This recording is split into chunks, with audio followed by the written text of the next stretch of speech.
नमस्कार। देश काल में आपका स्वागत है। मैं हूं मुकेश कुमार। दोस्तों, रुपया लगातार गिरता जा रहा है और इस समय मोदी के उस बयान को याद करने का समय है जब वो कहते थे कि रुपया गिर रहा है, इसका मतलब है कि देश की साख गिर रही है, प्रधानमंत्री की साख गिर रही है। ये उन्होंने तत्कालीन प्रधानमंत्री मनमोहन सिंह को लक्ष्य करते हुए टिप्पणी की थी। उनका मजाक भी उड़ाया था। आप वो वीडियो देख सकते हैं कि किस तरह से हल्के अंदाज में वो प्रधानमंत्री का मजाक उड़ा रहे थे उस समय। अब जबकि रुपया धड़ाधड़ गिर रहा है और इतना गिर चुका है कि आप सरकार की और प्रधानमंत्री की साख का अनुमान लगा सकते हैं, 97 रुपये छू रहा है और तमाम अर्थशास्त्री मान रहे हैं कि बस चंद दिनों की बात है और रुपया 100 के पार चला जाएगा। ये मामूली गिरावट नहीं है। आप याद कीजिए कि मनमोहन सिंह के समय जो रुपया था वो 58 रुपये से लेकर 60 रुपये के बीच में था। अंत में जब वो उन्होंने सरकार से बाहर हुए थे 2014 में, तो 59 से 60 रुपये के बीच में था और आज 97 रुपये पहुँच गया है। यानी लगभग 65% की गिरावट इन 12 सालों में हुई है प्रधानमंत्री मोदी के कार्यकाल में। कायदे से तो उस बयान को देने वाले व्यक्ति को आज मुंह छिपाना चाहिए, उसे पब्लिक में आना नहीं चाहिए, उसे कुर्सी छोड़ देना चाहिए, उसे सत्ता से बाहर हो जाना चाहिए। लेकिन बेशर्मी है, निर्लज्जता है, वो अपने पद पर बने हुए हैं और टंके की चोट पर बने हुए हैं। अर्थव्यवस्था तबाह हो रही है, रुपया धड़ाधड़ गिरता जा रहा है। अब क्या माहौल बनाया जा रहा है? बहुत तरीके से माहौल बनाया जा रहा है। बहुत सारे लोगों से कहलवाया जा रहा है कि रुपया गिरना तो स्वाभाविक है, रुपया की तो ये कीमत दरअसल सही है और उसको कम होना चाहिए, उसको और डिवैल्यू होना चाहिए, डिवैल्यूएशन उसका और होना चाहिए और सरकार को इसकी चिंता नहीं करनी चाहिए। गिरने दो, जितना गिर रहा है उसको मार्केट में अपने हिसाब से अपना कंट्रोल करने दो, अपना रेट तय करने दो। अरविंद सुब्रमण्यम जो पहले सलाहकार थे, उन्होंने ये बात उनसे कहलवाई गई कि 100 रुपये लगभग इसका ज़रूरी है। अरविंद पनागरिया, आपको याद होगा कि शुरू में बड़े खासम खास सलाहकार हुए करते थे। उन्होंने कहा कि 100 रुपये की मनोवैज्ञानिक बाधा को पार करो।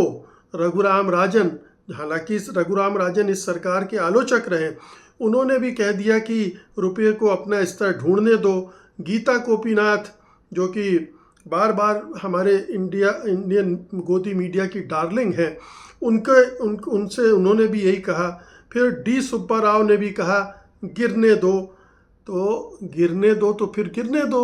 फिर आरबीआई हर दिन ये रिपोर्ट है, हर दिन $1 बिलियन रुपए को रोकने के लिए, उसकी गिरावट को रोकने के लिए खर्च कर रही है। अगर ये $1 बिलियन न खर्च किया होता हर दिन सरकार ने, रिजर्व बैंक ने, तो आज आप सोचिए कि रुपया तो कब का 100 रुपये पार कर गया होता। रुपया अभी 100 रुपये नहीं पहुंचा है तो इसलिए कि आरबीआई इतने डॉलर लगातार मार्केट में डाल रहा है ताकि रुपए की वैल्यू बनी रहे। इससे उसकी गिरावट की जो गति है वो थोड़ा सा मध्यम हुई है, लेकिन दिशा नहीं बदली है और सरकार परेशान है कि करे तो क्या करे।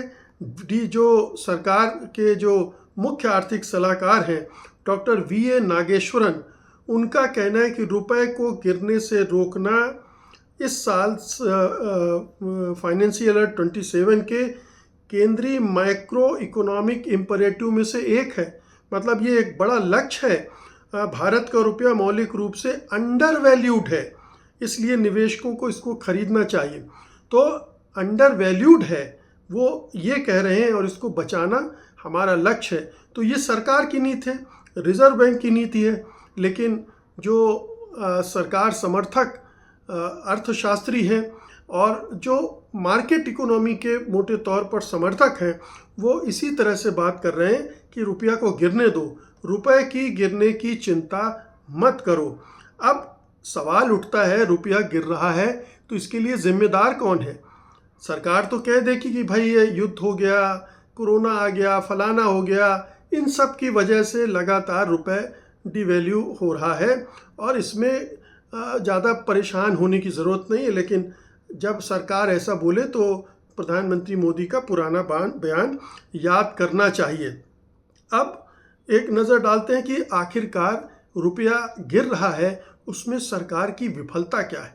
सरकार की नाकामी की वजह से एक तो ठीक है कि ये माना जाता है कि किसी भी मुद्रा की वैल्यू जो है समय समय पर थोड़ा गिरती रहती है, लेकिन जिस धड़ाम से रुपया गिरा है उसके लिए केवल जो बाहरी परिस्थितियां वो जिम्मेदार नहीं है।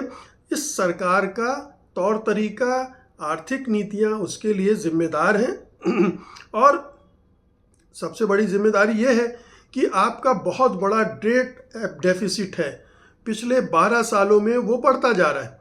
आपने अपने निर्यात को बढ़ाने में नाकामी रही आपका ध्यान चुनाव लड़ने में रहा, आपका ध्यान अपनी इमेज बिल्डिंग में रहा। बाहर जाए तो तमाशेबाजी, भारत में रहे तो तमाशेबाजी, आपका फोकस ही अर्थव्यवस्था पर नहीं था। आपने बिल्कुल प्लान करके अर्थव्यवस्था को नहीं चलाया, इसलिए ये एक ऐसा संकट पैदा हो गया। अर्थव्यवस्था के संकट पर मैं पहले ही बात कर चुका हूँ, वो सब चीज़ें दोहराऊंगा नहीं, लेकिन जिसका ताल्लुक रुपए के गिरने से है उसकी बात ज़रूर करना ज़रूरी है। इसलिए आज मैं कह रहा हूँ कि ये जो संकट पैदा हुआ है सरकार की आर्थिक नीतियों की वजह से हुआ है, बल्कि जो पॉलिसी पैरालिसिस है, जो सरकार का इंटरवेंशन है या सरकार की जो इकोनॉमिक पॉलिसी है उनमें जो अस्पष्टता है या उसमें जो दिशाहीनता है, उसकी वजह से दिक्कत आ रही है। सबसे बड़ी बात तो ये है कि अगर आपकी इकोनॉमी में भरोसा उठ रहा है निवेशकों का, तो जाहिर है कि वो आउटफ्लो बढ़ जाएगा और उसका असर सीधे आपके रुपए की कीमत पर पड़ेगा कि अगर विदेशी इन्वेस्टर अपना डॉलर निकालने लगे तो आपके रुपए की कीमत गिरती चली जाएगी। ये सबसे बुनियादी बात है जिसको छिपाया जा रहा है, हमें बताया नहीं जा रहा है। तो ये समझने की ज़रूरत है कि ये संकट जो है ये बहुत तरीके से आया है और ये इसके लिए पूरी तरह से सरकार जिम्मेदार है, ना कि कोई और। हमें इसके और भीतर जाना पड़ेगा, हम इसके अभी और विस्तार में जाएंगे और देखेंगे कि कैसे इस सरकार ने जो लापरवाहियां की हैं, अर्थव्यवस्था की चुनौतियों को गंभीरता से न लेकर, उसकी वजह से ये हालात पैदा हुए हैं। तो मैं आपको एक चीज़ ये बता दूं कि किसी भी मुद्रा भंडार में ये ज़रूरी होता है कि विदेशी मुद्रा आपके पास कम से कम 10 महीने की हो। 10 महीने की मुद्रा होने से आप इत्मीनान से रह सकते हैं और ये मान सकते हैं कि आप अपनी मुद्रा को संभाल सकते हैं। अब कुछ चीज़ें देखते हैं कि रुपए की गिरावट को जो बहस चल रही है वो ये है कि कुछ हफ्तों में रुपया तेज़ी से कमज़ोर हुआ है, जिससे भारतीय अर्थव्यवस्था की स्थिति बिगड़ती हुई नज़र आ रही है और इसको लेकर बहस हो रही है। फिर ये जो विनिमय दर है, डॉलर के मुकाबले रुपए की कीमत है, वो कैसे तय होती है, तो ये भी थोड़ा समझ लेने की ज़रूरत है कि अगर हमारा आयात ज़्यादा है और निर्यात कम है तो हम ज़्यादा आयात के लिए डॉलर पे कर रहे हैं और निर्यात से हमको उतना डॉलर मिल नहीं रहा है, तो आपका जो रिज़र्व भंडार है विदेशी मुद्रा का, वो उस तरह से स्थिर नहीं रह पाता है और नतीजा ये होता है कि रुपया कमज़ोर होते जाता है। अब आरबीआई रुपए को बचाता कैसे है?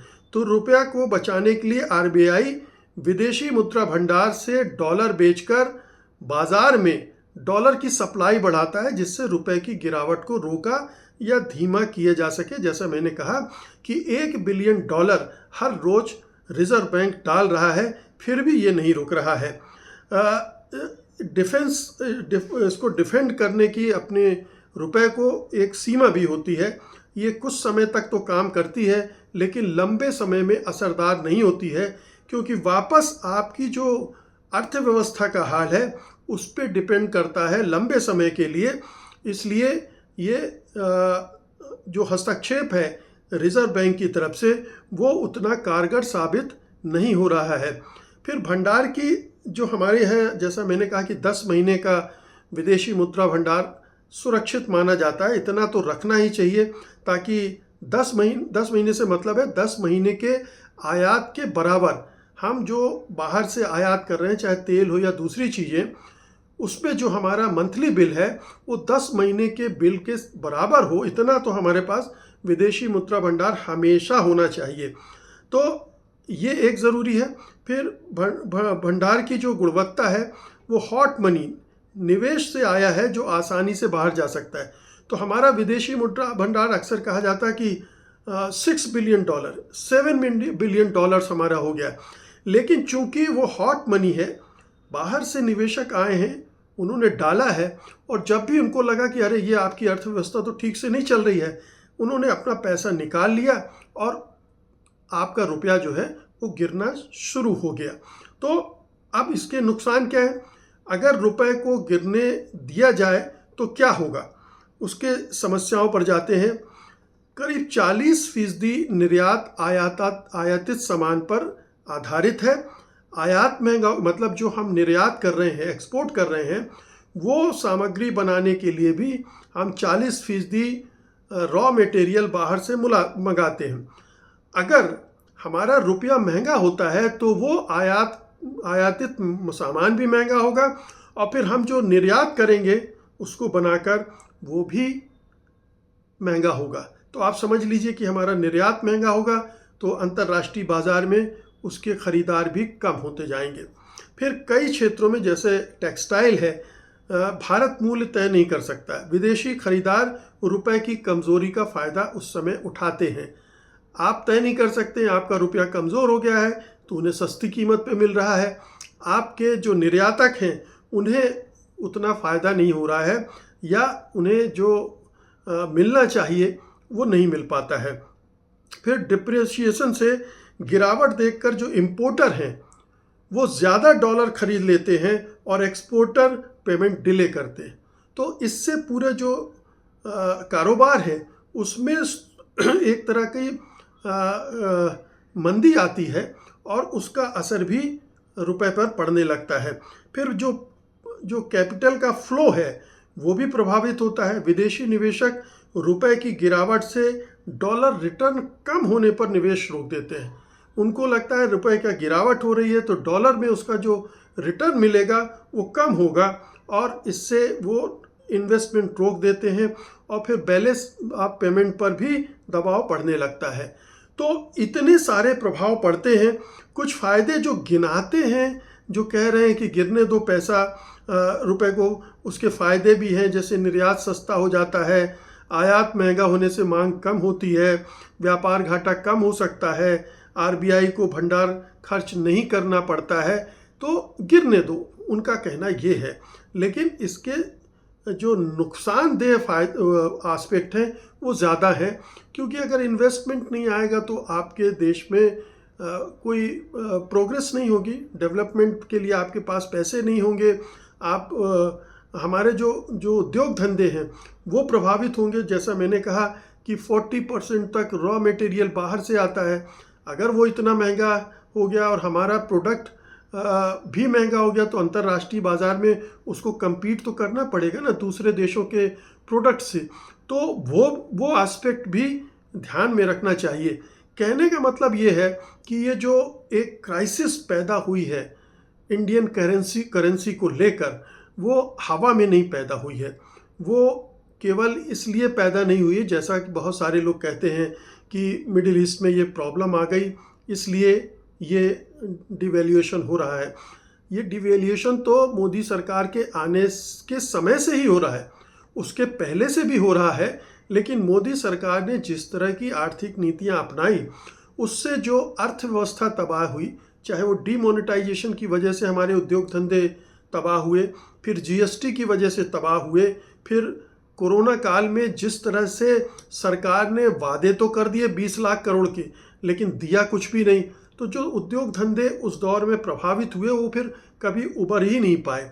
इसी तरह से आगे भी उसका रवैया रहा, और जो क्रोनिक कैपिटलिज्म वाला मामला है वो तो अपनी जगह है ही, क्योंकि दुनिया देख रही है कि अडानी तमाम तरह के अपराध कर रहे हैं, तमाम तरह के गड़बड़ियां कर रहे हैं, धांधलियां कर रहे हैं, और उनके खिलाफ कोई केस नहीं हो रहा है, उनके खिलाफ कोई कार्रवाई नहीं हो रही। सेबी उनको बार बार छोड़ देता है।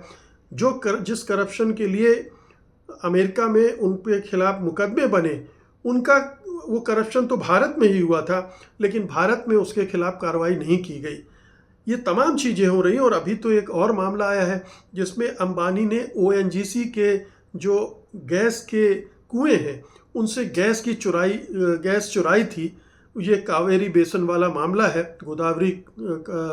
कावेरी बेसिन वाला पुराना मामला है, गोदावरी बेसिन वाला मामला है। लेकिन वो अब इस मुकाम पर पहुंच गया जहां ये स्पष्ट हो गया है कि अंबानी ने गैस चोरी की थी। उसको वो माइग्रेशन बता रहे हैं, दूसरी चीज़ें बता रहे हैं, लेकिन दरअसल अंबानी ने ये चोरी की थी और उस पर उनको भारी जुर्माना लगना चाहिए था। लेकिन पूरा तंत्र गुजराती कारोबारियों के साथ खड़ा है, उनकी मदद कर रहा है, उनको बचा रहा है। अडानी के साथ भी यही हो रहा है, अंबानी के भी साथ हो रहा है। वनतारा का मामला जिस तरह से सुप्रीम कोर्ट ने आनन फानन में टेकअप किया, जांच बैठाई और क्लीन चिट दे दी, वो क्या है? ये सब यही है। ये पूरा सिस्टम इनके साथ काम कर रहा है। सरकार, न्यायपालिका, जो एजेंसियां हैं, सेबी, तमाम एजेंसियां इनका साथ दे रही हैं, और इसीलिए इनकी जो दौलत है वो दिन दूनी रात चौगनी गति से बढ़ रही है। देश में गरीब बढ़ रहे हैं, असमानता बढ़ रही है, बदहाली बढ़ रही है, और ये उद्योगपति फल फूल रहे हैं। खैर, ये विषयांतर हो गया। मुद्दा वही है, रुपया गिर रहा है, गिरता जा रहा है, सरकार नाकाम हो रही है, और इस गिरावट में ये सरकार दोषी है। ये इसको कहीं से भी भुलाया नहीं जाना चाहिए। बहुत बहुत शुक्रिया आपका। धन्यवाद। नमस्कार।